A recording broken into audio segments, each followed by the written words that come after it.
Olá, ouvintes! Estamos de volta com mais podcast Ritos e Rituais. Nos programas anteriores, vimos questões sobre as possíveis datas de fundação da Grande Loja de Londres, 1717 ou 1721. No que estamos ouvindo hoje, iremos falar sobre algo mais leve ou não. Maçonaria, comida, alimentos, uma bebidinha, tudo aquilo que o povo gosta, né, de encher um pouquinho a barriga. Eu sou Rogério Bittencourt de Miranda, mestre maçom da augusta e respeitável loja Casa de Or 4445, federada ao Grande Oriente do Brasil e jurisdicionada ao Grande Oriente do Brasil, do Rio de Janeiro. Enquanto os milícios quitutes aqui bebam um refrigerantezinho, peço que o irmão Clóvis se apresente. Olá, galera. Mais uma vez, Clóvis Gregório, mestre maçom da augusta e respeitável loja simbólica União Barão do Pilar, número 21, jurisdicionada ao Grande Oriente do Rio de Janeiro, confederada à Confederação Maçônica do Brasil. Estamos aí para curtir um ágape delicioso, cada um em suas casas, mas a companhia é sempre agradável. E agora, eu espero que não com a boca cheia de comida, nosso irmão Felipe. Olá, pessoal. Sou Felipe Cortiel de Camargo, mestre maçom da Brunel Lodge número 7356, jurisdicionada a Provincial Grand Lodge of Bristol, parte da United Grand Lodge of England. Também conhecida como Grande Loja da Inglaterra, para você que não fez o cursinho. Pô, pode crer,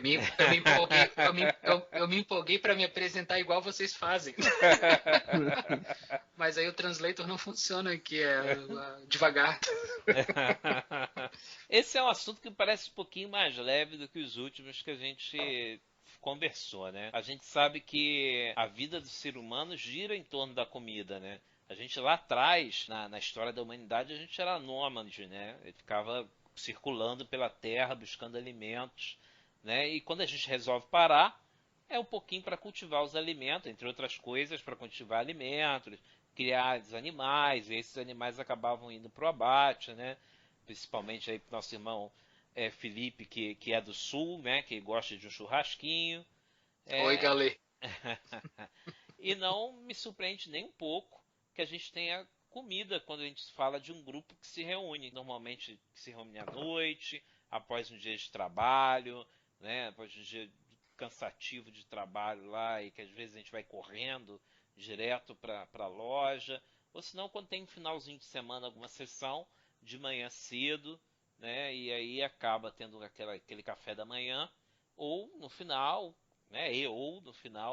Terminando bem próximo do almoço, né? Então a comida está sempre cercando ali a gente enquanto um grupo social. Acho que aí na Inglaterra não deve ser diferente, né? Acho que o pessoal aí também gosta de comer. Ah, com certeza. Com certeza. Acho que toda reunião, né, tem que ser, ela vai ser precedida, né? Ou depois terá algum tipo de jantar, ou nem que sejam uns quitutes, ou um chá, ou alguma coisa. Mas aqui também, nas reuniões, geralmente gira em torno de comida. E a gente brinca muito que o pessoal só vai se tiver comida, né? Aí, aqui no Rio Clóvis, também a gente brinca assim. Então, eu particularmente adoro comida, né, cara? Então, assim, descobri que eu adentrei a uma fraternidade que também ama comida foi uma grata surpresa. Ainda mais quando eu descobri que tinha uma cerimônia especialmente para se comer. Então, assim, eu fiquei, tipo, deslumbrado, cara.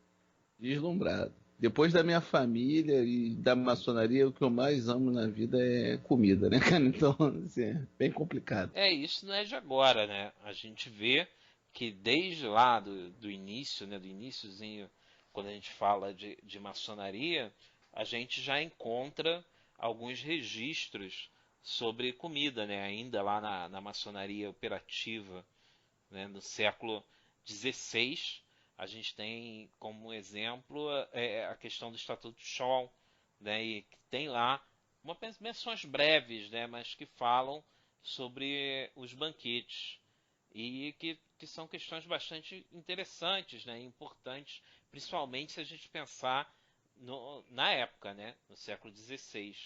E aí lá no Estatuto se fala da questão dos aprendizes e artesãos que são admitidos e aceitos, né, e como dentro da sua loja, e que todos os banquetes de aprendizes e companheiros de ofícios são realizados na loja Kewinning.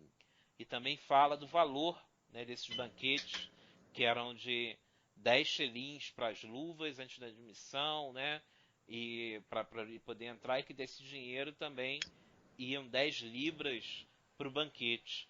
Então já nessa época a gente já sabia que a comida era importante. Com uma importância, acho que um pouco diferente de hoje em dia, né?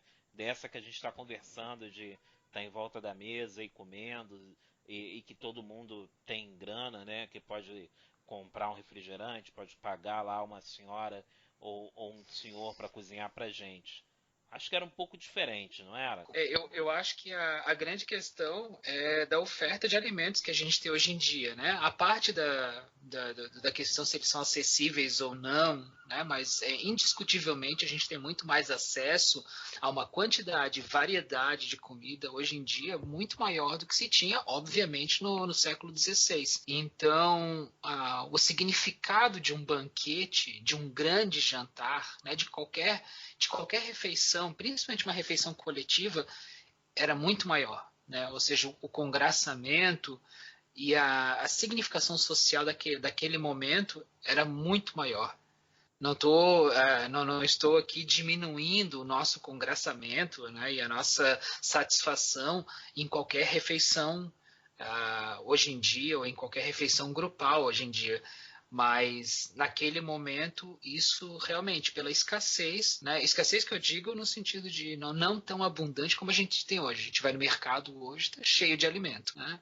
Então a escassez e a pouca variedade na época também, isso revestia, né, qualquer banquete de uma significação muito maior. É assim, eu acho que isso acabou influenciando no resto da sociedade, no geral, né? Essa escassez, as confraternizações, você acaba, por exemplo, você se reúne com 3, 4 amigos, geralmente tem comida, ninguém vai, tipo, se reunir 3, 4 amigos para beber um copo d'água e bater papo. Não desmerecendo o bate-papo, mas geralmente é em torno de algo, né?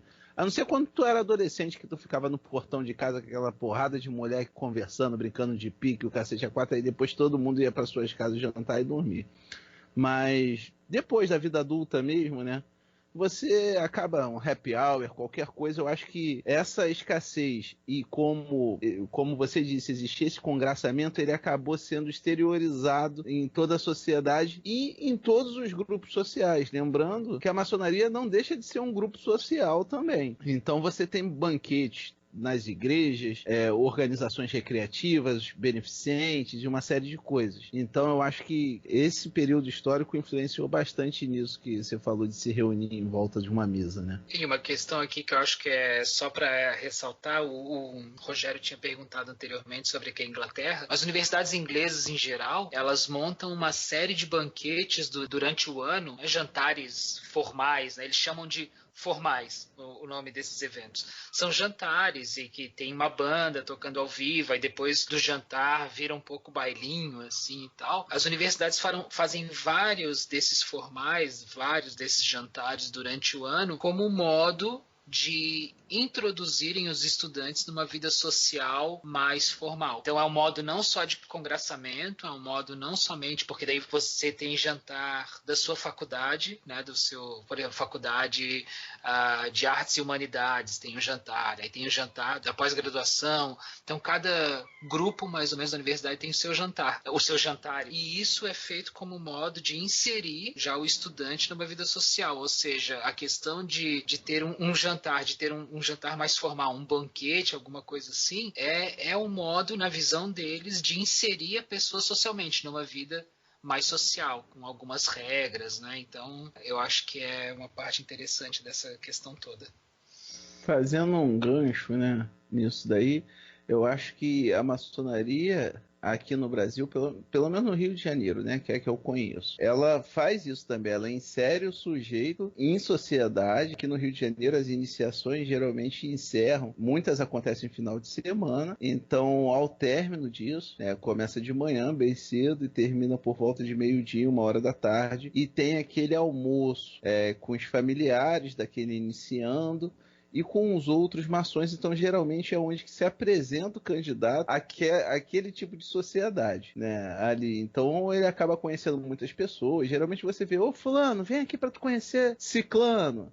E sempre acontece isso, né, cara? É bem bacana. Eu não sei se isso é regional daqui do Rio de Janeiro, né? Mesmo porque eu conheço algumas lojas, tanto fora do Rio quanto no Rio de Janeiro mesmo, que tem iniciações e não tem realmente mais nada depois, né? Você sai de lá, de vez em quando o pessoal vai para algum restaurante, de vez em quando também não vai. Então, assim, pelo menos as daqui da Baixada Fluminense fazem muito isso que eu falei.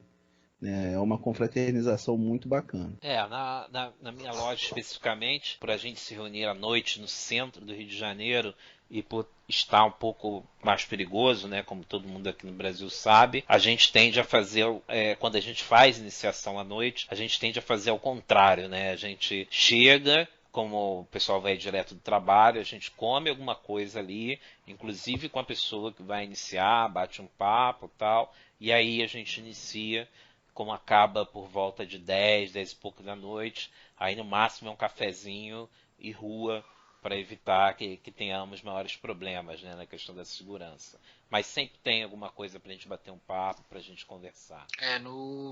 Nas lojas que eu fiz parte no Brasil, sempre tinha um ágape depois, né? Sempre teve um jantar depois, no caso das iniciações, um ágape maior, né? mais elaborado, digamos assim. Se bem que o nosso predileto no Sul é sempre o nosso famoso churrasquinho, né? Que a gente troca por qualquer jantar de imediato. E aqui também, aqui em Bristol e nas outras lojas que eu já visitei em Londres e tal, sempre, né? Aqui é meio obrigatório, né? Depois da reunião sempre vai ter o festive board, né? Sempre vai ter jantar, um jantar mais ritualístico. Então, o que o Mano Felipe falou aí, né, no caso de ter uma ceia mais farta, possamos assim dizer, o pessoal que é carioca, a gente fala que um ágape regado, né? Então, para os cariocas aí, fica a dica. Então, quando eu falar regado, o resto do Brasil sabe que é um jantar mais farto. Exatamente, exatamente. Seguindo lá na linha histórica, né, no século XVIII, o amigo de vocês aí, James Anderson, quando ele estava... Grande Anderson! Se vocês querem saber, ouvintes, se querem saber mais de James Anderson e não ouviram os episódios anteriores, voltem lá e ouçam um pouquinho para ouvir o que a gente fala do nosso querido Anderson. Vocês ousam sacanear a figura do nosso mestre James Anderson. Né? E aí ele teve, né, como incumbência que foi passada para ele pelo grão-mestre na época, em 1718, o George Payne, para que ele fizesse uma compilação das constituições. E aí, na época, nada saía tão rápido, não tinha internet nem nada, né? Em 1721, ele lá conta, depois de que ele escreveu, né, apresentou, aprovou, tal, publica em 1721. E nessas constituições tem também lá os regulamentos gerais de 1721, onde tem as regras para a realização de banquetes nas lojas de Londres e Westminster. E aí tem uma série de regras, né, falando de que tem que ter uma reunião com banquete anualmente, né, em um local conveniente no dia de São João Batista ou no dia de São João Evangelista. Fala da questão de quem fica responsável pelo que dentro da questão do banquete, a importância do grão-mestre de estar lá no banquete. Então, eu recomendo que você... Eu vou deixar depois o link para as pessoas lerem, porque tem vários, como diria, artigos, né, que falam sobre cada coisa que tem que ter nesse banquete. E aí eu deixo o link para vocês lerem lá. Mas é importante lembrar que nessa época também achavam importante que os banquetes acontecessem, né?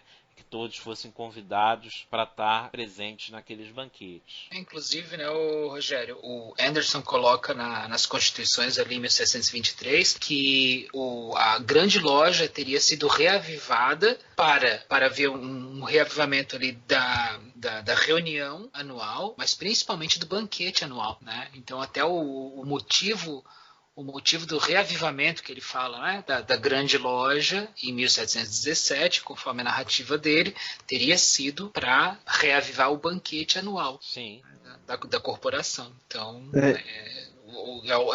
digamos assim, é até o motivo primeiro para o surgimento da grande loja. E o que eu acho bem interessante é que se vocês, né, se nós analisarmos direitinho, o banquete provavelmente é anterior à consolidação do organismo grande loja, né? Quando era uma reunião daqueles artífices, já existia um banquete. Tanto é que nas explicações do Robert Cooper, quando ele fala sobre os santos de nome João, né, quando ele fala especificamente sobre a Escócia, né, de que os pedreiros, né, quando eles conseguiram o beneplácito de se reunir em guilda como uma organização de construtores, cada organização ficava responsável por algo pertinente na cidade. E os pedreiros daquela época ficaram responsáveis pelo altar de São João Evangelista, né?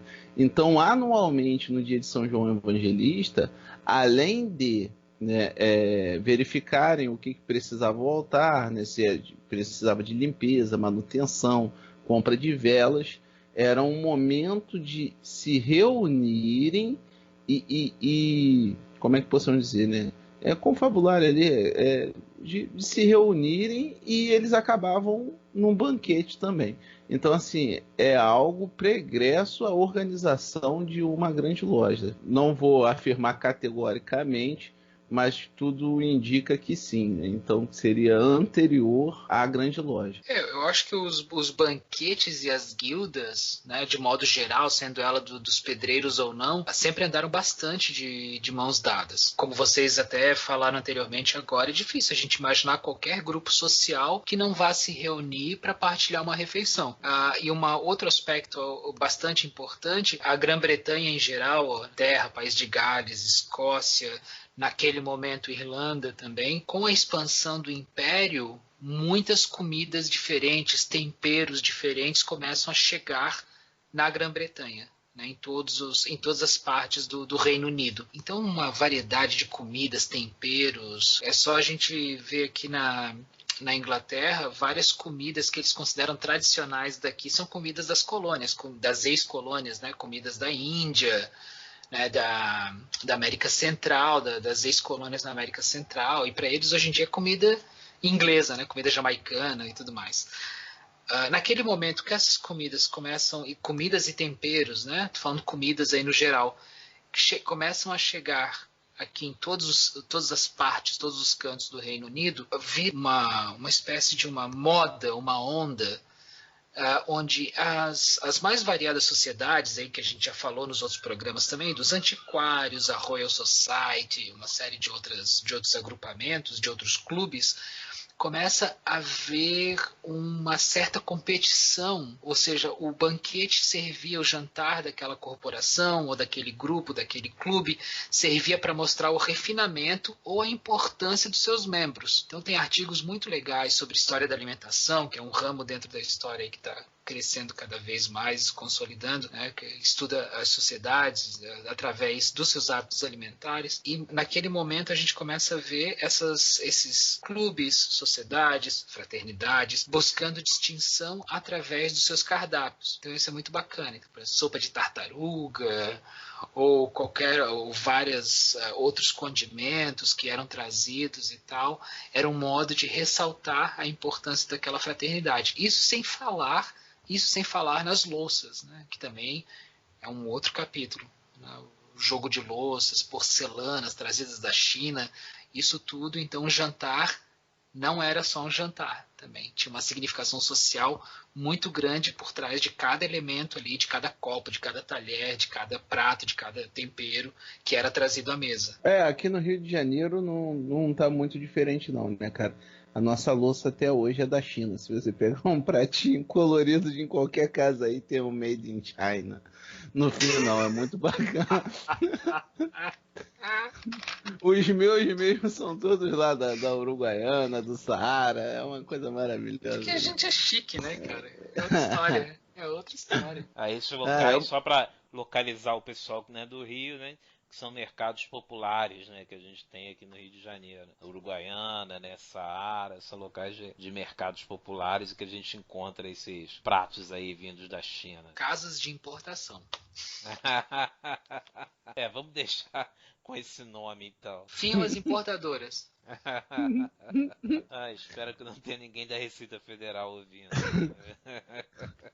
Ué, mas se ouviu, tem do Ministério Público, hein? Pode ser que tenha. Um abraço aí pro pessoal do Fisco. E aí é interessante também lembrar que existiam e existem ainda, né, não jantares, não só para os maçons, né, também para as senhoras. Na Inglaterra, pelo menos eu ouvi falar, nunca fui até lá, né, mas pelo que eu já li, eu ouvi falar. Tinha-se o hábito de ter o jantar à noite das senhoras, né? Onde se fazia um jantar e um maçom com a sua esposa e tinha aquele jantar aberto, né? Para que elas também participassem, com a possibilidade de conhecer o espaço onde os maridos se reuniam, né? De conhecer as lojas, né? Conhecer ali onde eles frequentam pelo menos uma vez por semana, né, aqui no Brasil, né, e lá algumas vezes por ano conhecer o local onde eles se reúnem. E aí tem congressamento, né, de todos os maçons, suas esposas, com as outras famílias, com os outros maçons e com outras esposas. Ainda está acontecendo isso? Ainda é um hábito aí na Inglaterra? Ainda é um hábito bastante forte aqui. Pelo menos a minha loja, eu creio que mais 2 outras lojas aqui na província de Bristol fazem o que a gente chama, né, de Ladies Night, né, uma noite das senhoras, das mulheres. Mas a minha loja, a Brunel Loja, a gente faz todo ano, né, a incumbência do Venerável, de fazer a Ladies Night, promover essa Ladies Night. E é feito, é um jantar, geralmente tem uma jazz band, um quarteto, alguma coisa assim. Então, um jantar seguido aí de um jantar dançante, como a gente fala no Brasil, né? Então, tem todo ano. Aqui tem, pelo menos, a nossa loja promove um todo ano. E geralmente são uns 2 a 3 todo ano. Eu vou tocar num ponto aqui de polêmica. Chama a Sônia Abrão. Então... aqui no Brasil nós temos um órgão chamado Departamento Feminino, né? Geralmente as lojas têm departamentos femininos. Vou fazer uma denúncia. O que acontece? Eu, um pouquinho antes de entrar na maçonaria, eu estava conversando com o que hoje é uma sobrinha minha, sobre, mas então, fulana, a sua mãe gosta de participar lá com o seu pai e tal, das coisas? E ela falou assim... Não, minha mãe não gosta, porque os maçons acham que ela tem que cozinhar para eles, né? E uma realidade que nós vemos muitas das vezes aqui no Brasil são departamentos femininos, do qual as mulheres organizam o espaço, cozinham, fazem sobremesas e servem aos maridos que estavam trabalhando, né? A liturgia deles. Então, assim, é algo que eu acho extremamente injusto, cara, porque, por exemplo, eu sou maçom, eu fico enfurnado dentro de loja mais ou menos 2 horas, né? Fazendo algo que me dá prazer, que eu gosto de fazer aquilo. Enquanto isso, a minha esposa fica do lado de fora trabalhando para quando eu sair, ela me servir. Então, assim, eu acho que é um hábito que tem que ser repensado. Eu não estou aí querendo apitar regra para a loja de ninguém, para qualquer outros lugares, mesmo porque existem departamentos femininos que fazem trabalhos de beneficência maravilhosos, ajudam instituições, né, filantrópicas de forma exemplar, mas eu gostaria de pontuar para os meus irmãos de maçonaria que nossas mulheres, como aqui no Brasil nós carinhosamente chamamos de cunhadas, não são nossas empregadas, né? Então, a minha esposa, por exemplo, ela gosta muito de ser prestativa, de ajudar em uma série de coisas. Então, quando nós fazemos uma recepção em nossa loja, no caso, uma iniciação em nossa loja, a minha esposa geralmente chega um pouquinho lá mais cedo para ajudar a gente, para ajudar o marido dela a proporcionar algo bacana para quem está chegando. Mas depois que, por exemplo, já começou a festa, eu faço questão de servir a minha esposa porque ela está lá como convidada, ela não é minha empregada, ela não é empregada de ninguém da loja. Então eu queria fazer aí essas colocações. Me desculpe aí se eu ofendi alguém, não era a intenção, mas eu achei importante falar disso. Esse é um ponto de vista bastante interessante, né? A gente tem em diversos lugares do mundo a presença de mulheres, às vezes, organizando e fazendo jantares, como você bem lembrou, de forma beneficente, para arrecadar fundos para alguma ação, né? E isso eu acho que é uma coisa bem diferente, né, dela simplesmente ir lá no dia da reunião e cozinhar para os maridos. Se assim, acho que todo mundo tem que ser livre, né? Se elas acharem que é legal, né, que vale a pena, que elas estão nesse encontro, encontrando outras esposas, né, de maçons e se divertindo lá, cozinhando, batendo um papo, ok, tudo bem, não vejo problema. Mas se torna uma obrigação, né? Se torna uma coisa que assim, porque minha mulher vai lá cozinhar pra mim, vai cozinhar pra gente, aí eu realmente acho que pode ser ruim mesmo, né? Então, acho legal a gente ter essa distinção de questões beneficentes por vontade própria das esposas, sejam departamentos femininos, sejam em algumas ordens, né? Estrela do Oriente, as Damas do Nilo e por aí vai, ou essa obrigação, né, que aí eu acho que realmente não tem nada a ver. Exatamente, foi o que a minha esposa adora ajudar, cara. Então, quando eu peço ajuda a ela para resolver algo, ela faz com o maior prazer do mundo. Do mesmo jeito que ela chama as amigas dela aqui em casa e pede para eu cozinhar, e eu cozinho com o maior prazer para ela se sentir bem. Mas o que eu queria pontuar era que era algumas situações, né, que infelizmente são pontuais, né? O Mano Felipe, hoje Bristol tá agitada pra caramba, né, mano? Tá captando muita coisa aí, é? Não, cara, tipo, não sei se um carro disparou, de vez em quando a gente escuta. Não, eu acho que parece um pássaro, alguma coisa. É a gaivota, são as gaviotas. Como dizem em Florianópolis, são as gaviotas. Aqui elas fazem um barulho do cão, cara. Verão, elas ficam ensandecidas. E são os bichos mau caráter, cara. elas comem os outros. Cara, elas comem os pombos, assim. É do mal, cara. São birds of prey, né? Nossa, cara, que é. E as estratégias para espantar as gaivotas são incríveis. Voltando, né? Aqui no Brasil, né, a gente tem o hábito de falar dessa alimentação após a sessão, de chamar de ágape, né? Todo mundo sempre conhece como o ágape depois da reunião. E é interessante, né? Porque tem um significado, tem alguns significados, né? A palavra de alguns sentidos diferentes, né? E que pra gente tem esse sentido de confraternização, né? A gente tá entre irmãos confraternizando.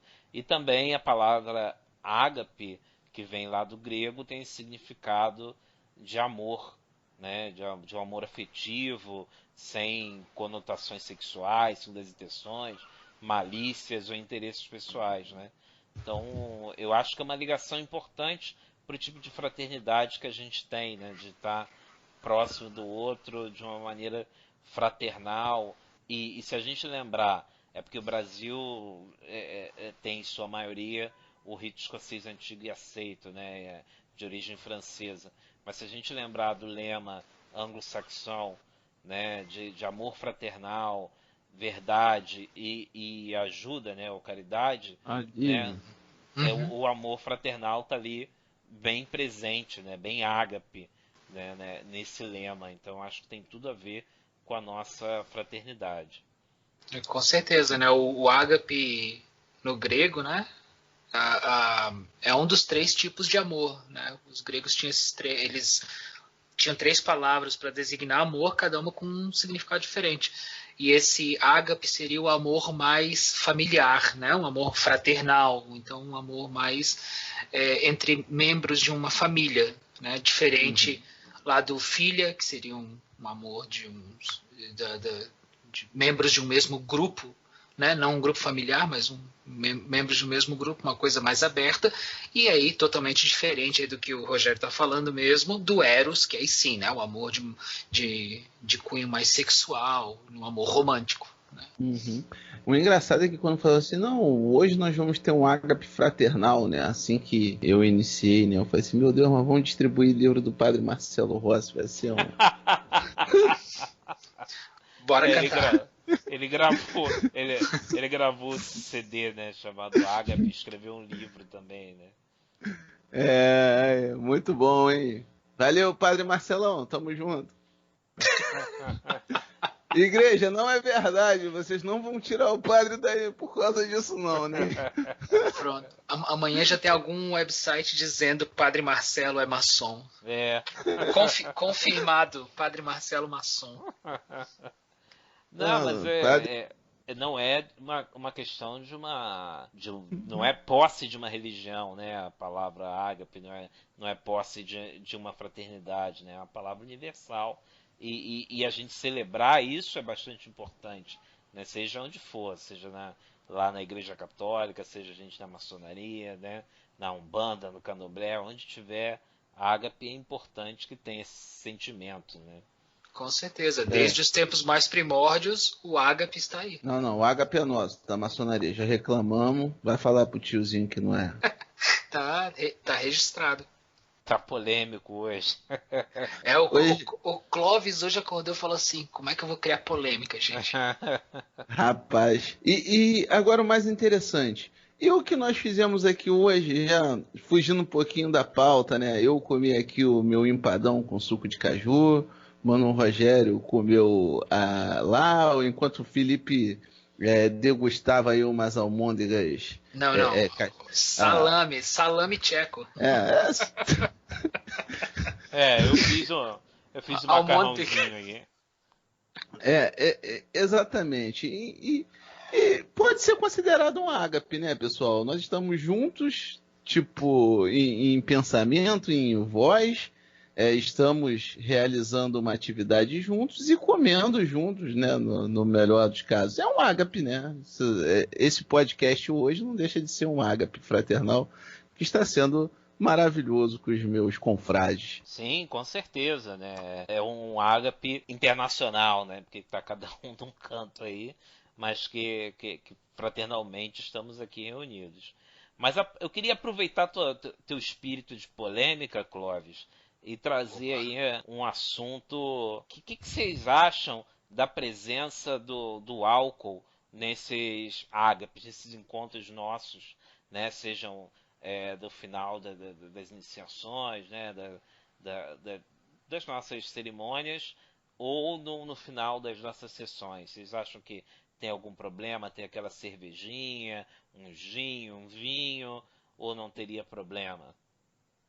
Então, mano, aqui no Rio de Janeiro, né, falando regionalmente de novo, não estou querendo excluir nenhum outro estado, é normal que quando as iniciações ocorrem domingo, ou até mesmo outras festividades da maçonaria que ocorrem no domingo, depois do almoço ou durante o almoço é regado, já ensinei para o rapaziada o que é regado, né? A cerveja, refrigerante, né? Algumas lojas o uísque e por aí vai.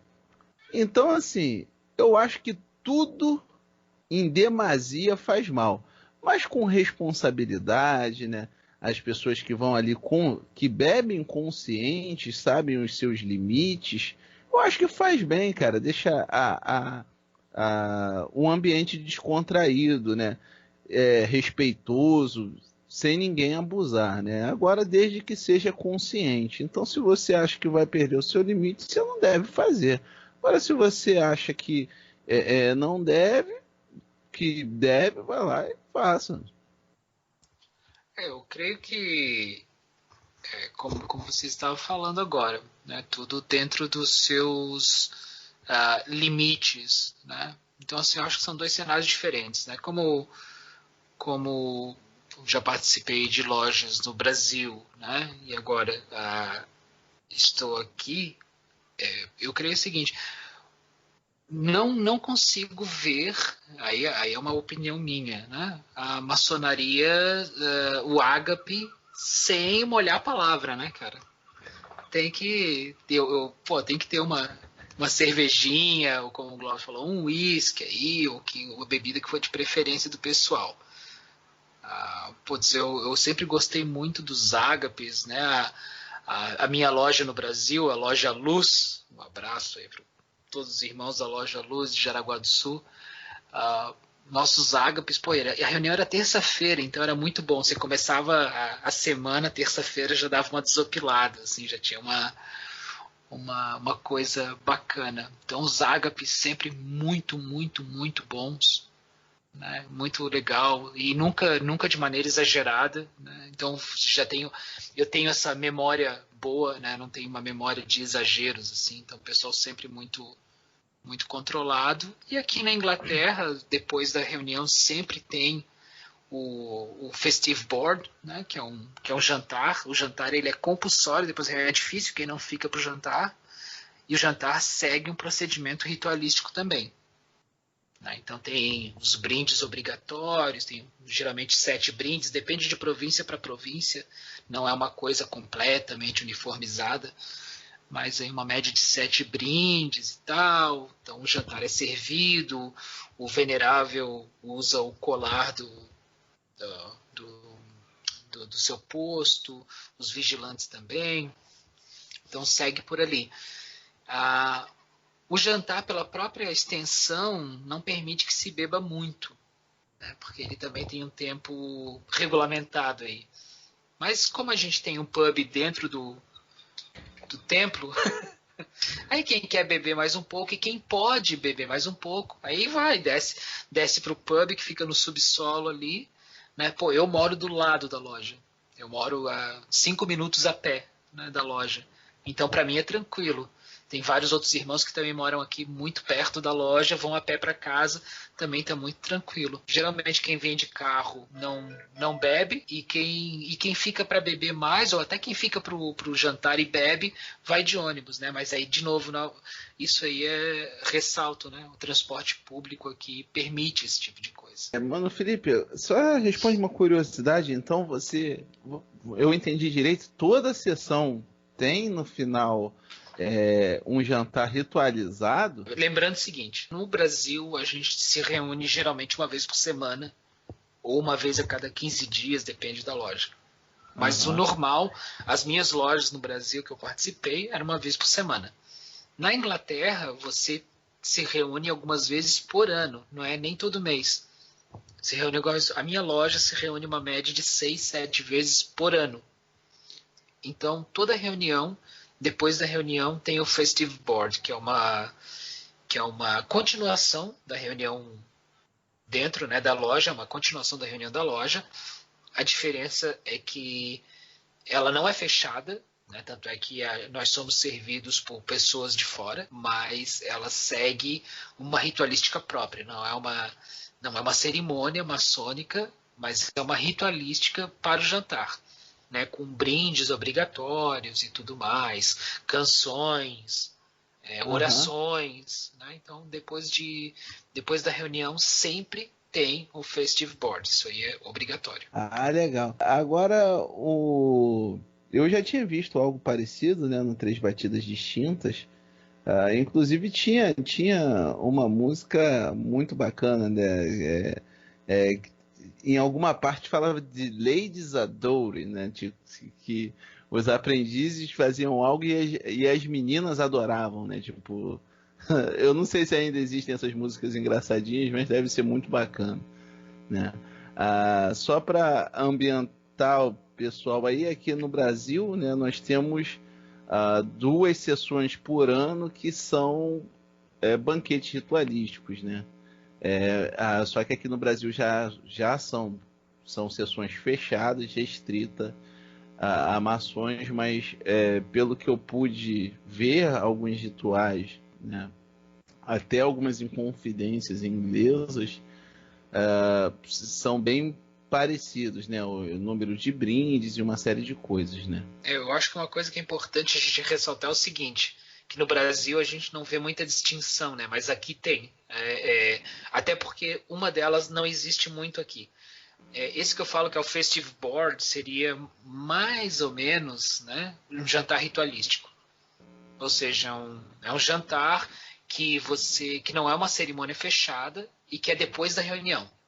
Né? Então isso aí seria um jantar ritualístico que sempre, no caso, que é o que a gente sempre tem aqui. O que a gente faz no Brasil muito, principalmente nos solstícios, né? Na dia de São João Batista e Evangelista, 24 de junho e 27 de dezembro, são lojas de mesa.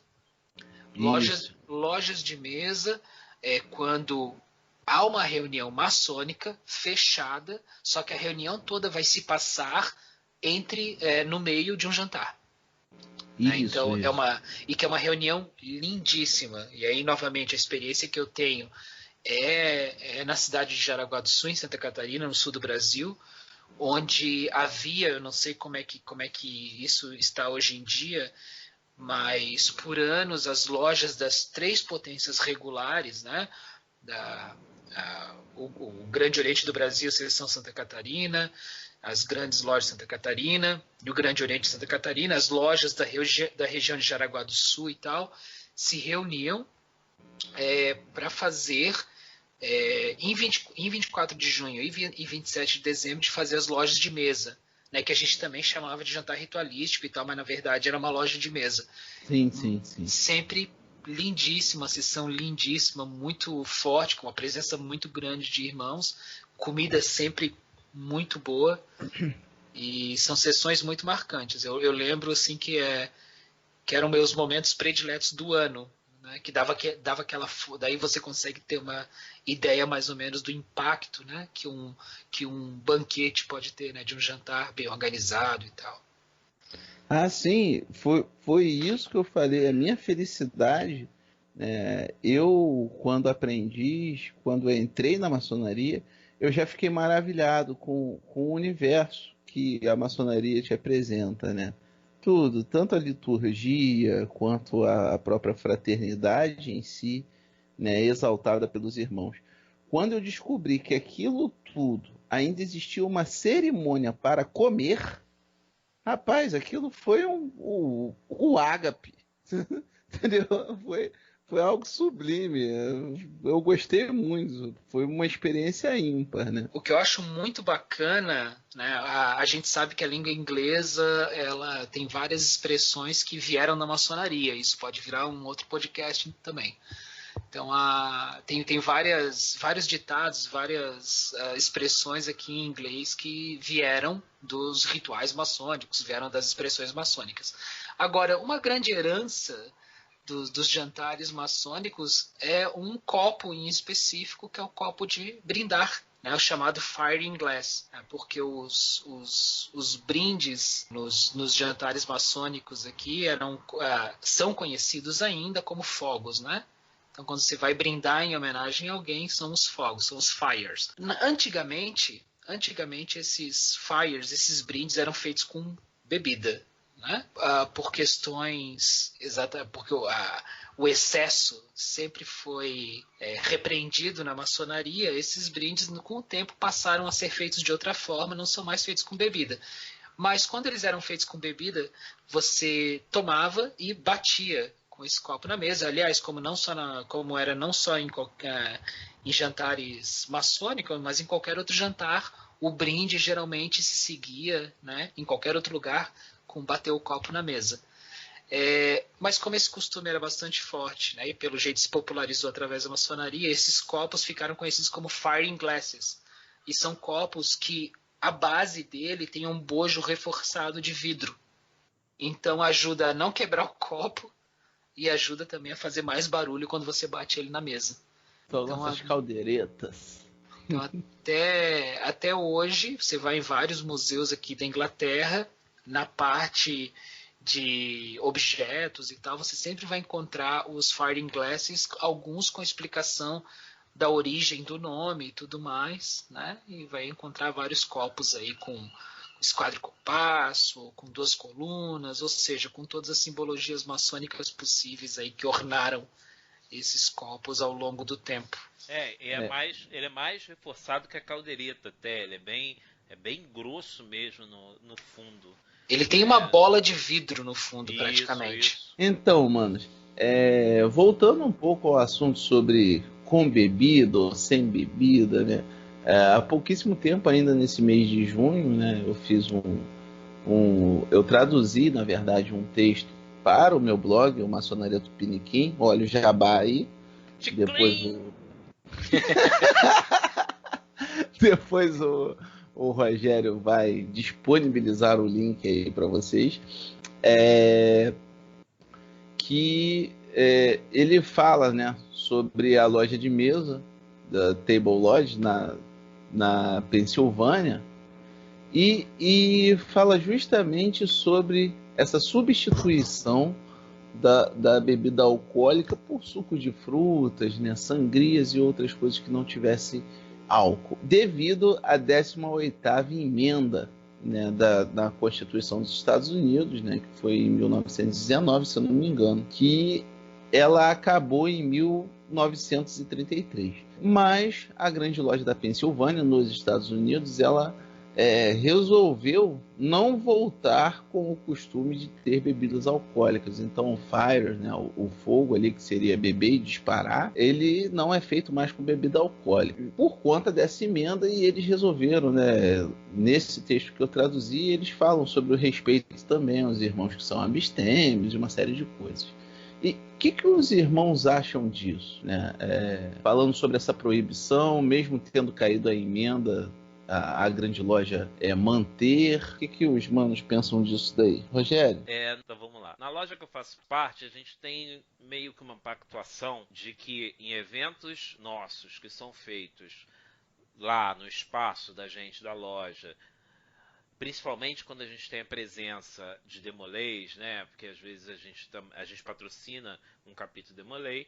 Então, nos dias que a gente está lá e que tem algum evento, que é uma festa, alguma coisa que os Demolês vão estar, a gente não tem álcool, né? Até porque Demolês são, em sua maioria, menores de idade, né? Eles podem ir até entre 12 e 21 anos, né?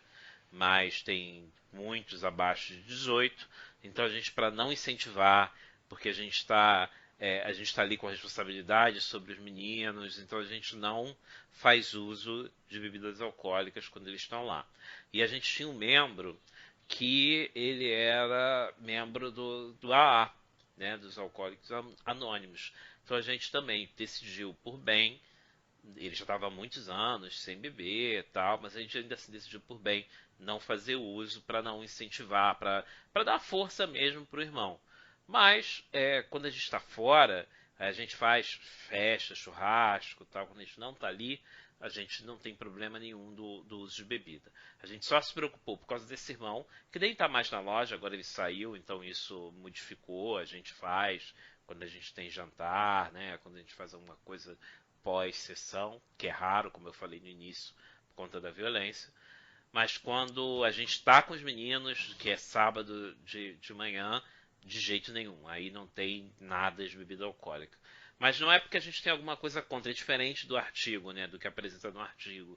A gente tem essas duas coisas, uma porque tem menores e a outra porque a gente tinha um irmão que a gente não queria que ele recaísse na questão do álcool e a gente estava ali para ajudar. Eu acho que na questão aí que você abordou nesse artigo, Clóvis, como é uma continuação de um costume que foi introduzido durante a lei seca, eu tenho, como tu sabes, eu tenho minhas reservas. Eu acho que é uma justificativa puritana. É diferente do que o Clóvis colocou, do que o Rogério colocou na loja dele e tal. Né? Eu acho que toda loja tem que saber onde o sapato aperta, né? Toda loja tem que ter consciência das suas limitações, seja por causa de 1, 2, 3 irmãos, entendeu? Acho que a gente tem que ter o bom senso. Acho que nada supera o bom senso. Né? Então, o bom senso tem que imperar. Agora, eu tenho uma bronca gigantesca se há uma proibição. Nessa loja que não se bebe álcool. Ótimos, todos os irmãos concordam, ótimo. Né? Não é do meu feitio, e eu diria que não é do feitio inglês. Aqui não existe reunião social sem bebida. Inclusive, eu estava vendo um vídeo sem nenhuma ligação com a questão da maçonaria, e aí tinha uma moça respondendo perguntas de comunidades estrangeiras aqui na Inglaterra, falando que tinham dificuldade para conhecer inglês e tal, para se ambientar, para se enturmar, né? E aí ela foi investigando e viu que eram pessoas de comunidades que são, por questões religiosas ou culturais, que não bebem, né? E aqui é muito difícil ter uma ocasião social sem álcool. É realmente algo até engraçado, mas não tem ocasião social sem álcool. É muito difícil. E a maçonaria não é diferente.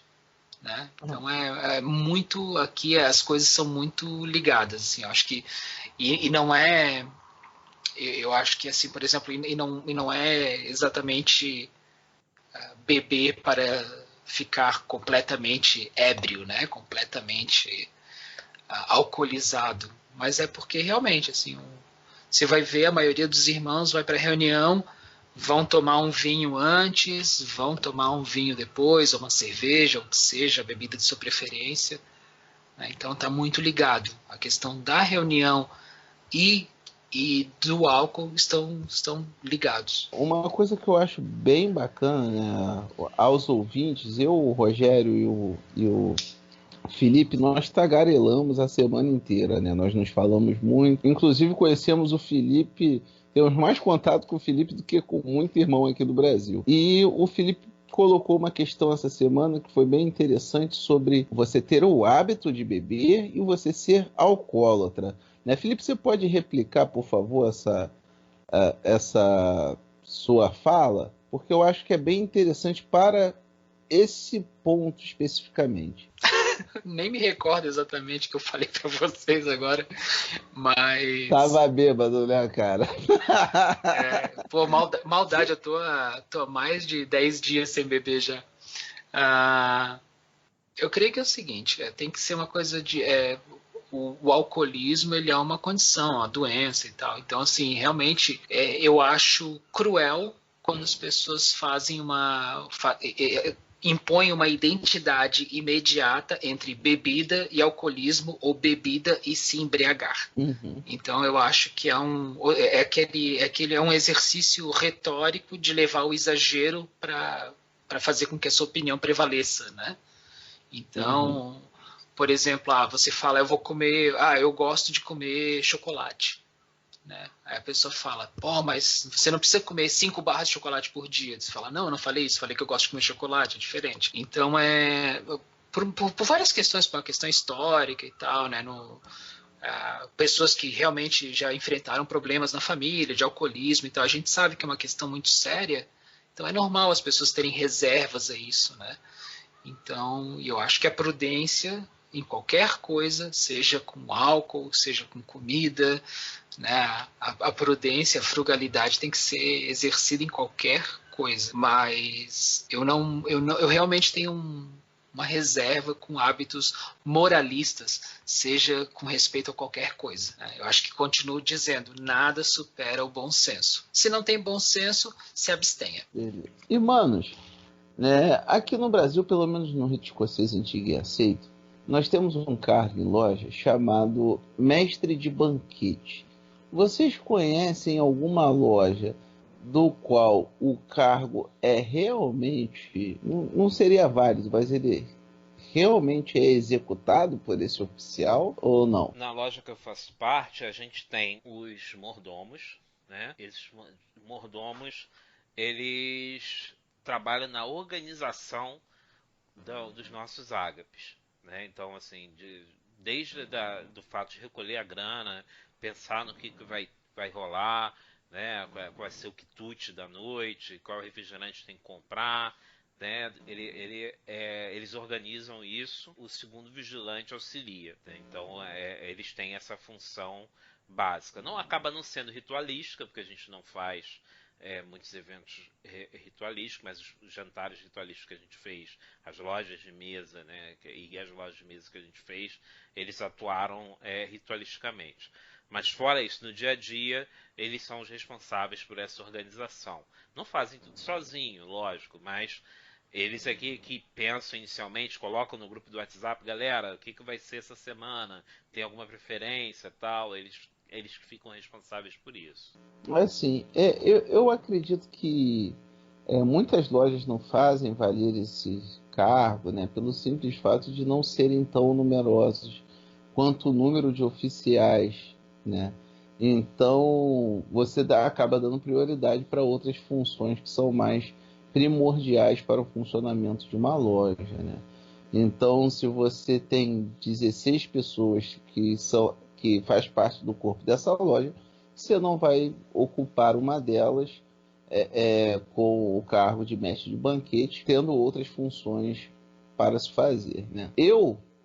Particularmente, eu tive férias no mês de abril, né? E eu gosto muito de cozinhar, né? Eu faço comida para minha esposa de vez em quando pede para eu fazer comida tanto para a família da parte dela quanto da minha. Eu faço comida para as amigas dela.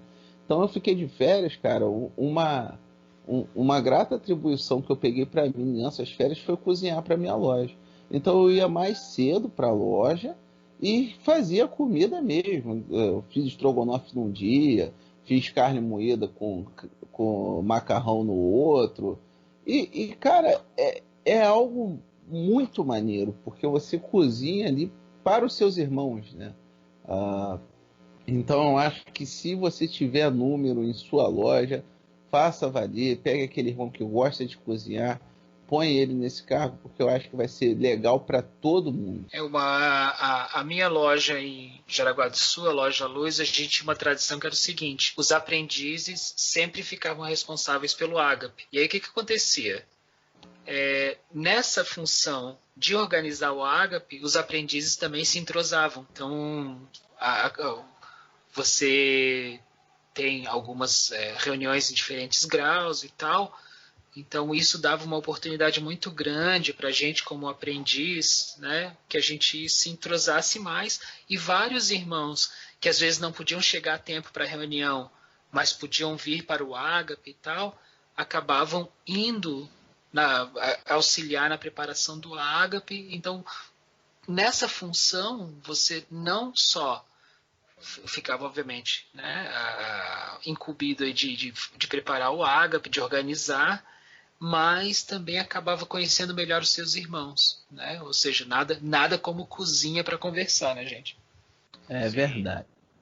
É verdade. O interessante lá, né, que nesse texto que eu traduzi do State College Masonic Lodge, né, número 700 lá da grande loja da Pensilvânia, nos Estados Unidos é comum que aprendizes e companheiros não participam das reuniões que não sejam as cerimônias de colação de grau, no caso, né, quando o irmão inicia, depois quando ele vai ao grau de companheiro e finalmente quando ele chega a mestre. Então, nas lojas de mesa, eles têm a oportunidade de servir, né, de estar em comunhão com os outros irmãos da loja, já que eles não fazem parte das sessões que geralmente abrem diretamente no grau de mestre. Então, assim, eu achei também tipo, bacana, né? Tipo, acaba fazendo isso que você falou, né?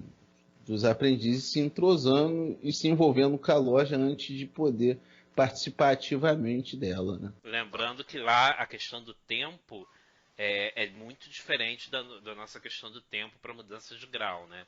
Aqui a gente tem interstícios razoavelmente grandes e nos Estados Unidos eles são mais curtos, né? Inglaterra também. Inglaterra também. Então isso facilita mais essa questão de ter mais sessões de mestre, né? Isso não influencia tanto lá. Isso vai acontecer muito rapidamente. Muito Não, mais não, rapidamente do que aqui. eu só falei o que o texto falou, né? Não, Não, sim, só estou sim, aqui sim. replicando. Não, eu Ah, sei. Eu só estou aqui, justificando que isso não pode parecer, né? Quem escuta e não conhece a outra cultura maçônica pode achar assim, pô, o cara vai ficar servindo os 2 anos outros servindo os durante outros. 2 anos, Porra. entendeu? Não é isso, mas. Aí você não Até- sabe se é garçom ou maçom, né? É. Então, meus irmãos, falando de bebida, eu acho que a gente tem um tempo para contar um caos, né? Tava eu já maçom, né, dentro do coletivo, eu não dirijo, e quando de repente até um senhor que mora aqui no bairro aqui do lado, que eu conheço de vista, estava comentando com o outro, né? Nossa, um irmãozinho lá da igreja, ele era maçom. Ele aceitou Jesus e deixou de ser maçom. Então ele estava contando lá pra gente que tomou um copo de sangue na iniciação dele. Ô, rapaz, mas eu gargalhei. Então faz o seguinte: cerveja, álcool em alguns lugares não pode. Copo de sangue pode? Ainda mais de bode? Eu acho que não Cara, pode. se o vinho for ruim, cara, pode ser muito parecido com sangue, né? Tem as marcas de vinho ruim pra caramba aí. Sangue de boi, deve ter sido uma coisa dessa, não era de bode. Devia ser o famoso sangue de boi, que é ruim pra burro. Mas fora aí, não sei se tem lá no sul tem sangue de boi, não sei, deve ter também, né? Tem, não, mas pô, o vinhozinho era de qualidade sempre, né? Pô, Não, vinho ruim ninguém merece, né? Aí melhor aquele copinho de sangue de bode mesmo pra dar descer redondo, né, cara? agora vocês não falem mal do sangue de boi, não, que eu tenho um amor por ele. E como é que é o nome E daquilo, né? Aquela ó o Clóvis Gótico. memória Ó o afetiva, né, Clóvis cara? Gótico. Ficava tomando Pô, sangue de boi no cemitério, quando eu era um ouvindo Marilyn trevozão, Manson. quando eu era um, Ó, viu? A gente Ó, entende. A gente quando eu era um entende que. trevozão, quando eu era um trevozão, que eu escutava só o heavy metal melódico, né? Aquelas paradas, pô, juntava 15 pessoas aqui em Caxias, cara, no bar do finado Zeca. Um salve pro Zeca aí, ó. Vou fazer um brinde pro Zeca agora. Juntava 10 moleques, 9 moleques que estavam ouvindo ali aquele rock and roll, né? Comprava Cantina da Serra, Sete Irmãos, Sangue de Boi.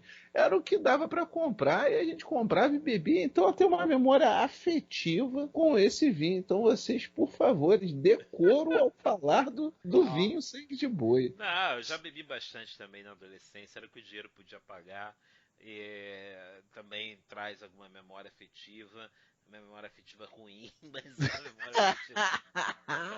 memória afetiva e dor de cabeça. Mas tudo bem. Não.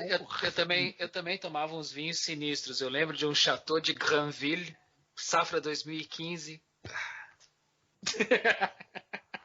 Rapaz. Aí, E ainda fala assim, tem um pessoal que fica dizendo, né, que assim, maçonaria é coisa de rico e tal. Aqui no Brasil o pessoal bebe Brahma, Skol e Antártica no Ágape, não é? Patrocina nós aí. Mas não é. Não tem nada de muito caro, não tem nada disso não, porque não é. A gente não é cheio exatamente. da grana, né? Eu não tenho nem carro. Eu tô esperando o momento de ganhar dinheiro, né? Porque Eu tô esperando falaram o que maçom. grau que tem aí. Falaram que maçom fica rico, cara. Quando é que chega esse grau? Eu acho que tem alguém, na verdade, cara, com muito dinheiro na maçonaria, velho, porque deve ser a minha parte, cara. Deve ficar com a parte. Tá com a parte de nós três, cara. Esse fila da puta. Não é meu irmão, não. Tu é primo. Devolve a minha parte, pô. Eu tô esperando aqui, eu moro num negócio com 30 metros quadrados, porra, uma casa, o meu moleque. Tu já viu o meu moleque, porra, bagunça pra cacete? Porra, tu em vez de devolver o meu dinheiro, tu fica aí com essa parada, mano? Ah, se transforma, reverter isso em comida, pelo menos, né? Não é nem isso. Vale lembrar que, assim, é lógico que podcast é um negócio meio que atemporal, mas que pode ficar datado, porque a gente está gravando isso no mês de junho, próximo ao dia 24, né? Que é uma das datas que se fazem as lojas de mesa, né? Por conta do dia de São João. Né? Então a gente está bem próximo disso aí e vale a gente fazer como um episódio de homenagem, né? A essa data que nos é tão cara, né? Ô, Rogério, talvez para um próximo podcast. O São João, patrono da maçonaria, é o evangelista ou o batista? Ou de Jerusalém. O de Jerusalém é muito bom. A gente pode trazer isso num outro episódio, suspense aí para nossas conversas. Nós teremos aqui um banquete de São João dia 24 agora. Maravilha. Ano passado quando eu estava venerável, a gente fez lá na loja também, mas esse ano acho que não vai rolar. Principalmente essa coisa, tanto da crise financeira como isso da violência, que tá muito ruim isso no Rio de Janeiro, realmente. E aí a gente faz as coisas meio correndo. Bom, gente, então depois desse papo todo de comida, bebida, cerveja, vinho. É engraçado, né? A gente eu pelo menos nunca vi, né? Essa coisa da bebida tradicional brasileira no jantares, né? Que é a caipirinha, a cachaça. É uma coisa que realmente nunca notei, né? Trazendo essa questão da regionalidade nacional. Mas depois de falar disso tudo, vamos às nossas considerações finais. E aí, Mano Cláudio, o que você tem aí para concluir sobre esse assunto? Então, manos, nós falamos de algo que me agrada muito, né? Que é comida e maçonaria. São duas coisas assim que eu amo de paixão. Vou mandar essa parte do episódio para sua mulher. Então, nós falamos sobre os ágapes fraternais, né, que ocorrem, né, quase que religiosamente após as nossas sessões. Nós falamos sobre os banquetes ritualísticos que aqui no Brasil nós realizamos nos solstícios, né, consequentemente o dia de São João Batista e depois Evangelista. O que eu acho que deu para ficar bem entendido com o nosso bate-papo é que é uma prática altamente salutar, porque dentro do templo, dentro da sala da loja, como você queira chamar, nós estamos executando uma liturgia, então é algo programado. Ali fora, onde você tem a oportunidade de realmente congregar, de reforçar os laços fraternais com aquele irmão que você não conhece tanto. Então ali fora troca-se experiências, né? Fala-se da vida. Muitas das vezes funciona como um desabafo depois de um dia estressante. E o mais legal, você aprende a escutar, você aprende a falar dos seus problemas. Então eu acho que a grande lição, né, dessa conversa de hoje é de que é uma prática altamente salutar, com álcool ou sem álcool, né? Lógico que com álcool, que as pessoas tenham consciência de seus limites, mas eu acho que é isso daí mesmo. Então, meus irmãos, eu desejo aí para vocês que vocês façam janta nas suas lojas, me convidem, que eu vou mesmo, entendeu? Não tenho um problema com isso, não sou rogado, não me faço de rogado, me convida que eu vou jantar. E aí, mano Felipe, quais as suas considerações? Toda hora que tu falou tu, espera aí. E aí, mano Felipe, e suas considerações? Bem, como o Clóvis já ressaltou aí, né, o ágape é importantíssimo para a maçonaria porque é mais uma ocasião de congraçamento, né, uma ocasião de exercer a nossa comensalidade. É uma continuação da reunião, né? O ágape, ele não é um evento à parte, não é uma coisa que a gente faz porque ou quer comer alguma coisa, ou porque quer ir tomar uma cervejinha, um suco, ou um vinho, ou qualquer que seja a bebida da preferência dos irmãos. Ela é uma continuação da reunião, né? É ali onde a gente tem a oportunidade de realmente conversar num âmbito mais descontraído, né? Não é uma liberação total, ao contrário de que às vezes muitos irmãos entendem, né? Também deve ser a convivialidade maçônica, o respeito maçônico e digamos assim, as regras de convivência maçônica também devem ser respeitadas no ágape, né? Não é um vale tudo, não é a hora do recreio, quer dizer, é a hora do recreio, mas os preceitos maçônicos devem continuar sendo respeitados, né? Não é porque a gente saiu de dentro do templo que isso vai mudar. Então, é uma parte importantíssima do convívio maçônico, fundamental, e que a gente sabe que é uma prática tão antiga, como o Clóvis falou no começo, tão antiga quanto a maçonaria. Perfeito, meus irmãos. Eu também gosto bastante, é um momento ímpar. Eu só discordo um pouco, às vezes, das pessoas que falam que que a maçonaria é o ágape, que a maçonaria é o momento mais importante da maçonaria é o ágape, mas como o Mano Felipe falou, é uma extensão da reunião, né? Não necessariamente o momento mais importante, né? Porque a gente tem muitas outras lições, muitos outros momentos, né? Tudo tem a sua importância. Não acredito, não saio da minha casa para ir para a maçonaria só para comer. Porque se fosse por isso eu comia aqui mesmo, né? Que a cozinha é mais perto e eu podia usar o aplicativo qualquer aqui para pedir a comida do meu agrado. Mas o que importa para mim mesmo é a convivência fraterna com os irmãos, de poder ali naquele momento às vezes ouvir as questões, os problemas mesmo, né? Ou as alegrias, as vitórias que eles tiveram naquela semana, daquele período que a gente teve entre uma reunião e outra, né? E poder celebrar é sempre importante, né? Tem o Spinoza, né, filósofo, falava bastante da questão dos encontros, dos bons encontros, e como bons encontros podiam gerar paixões alegres, né? Então, gerar para a gente momentos prazerosos, entre outras coisas.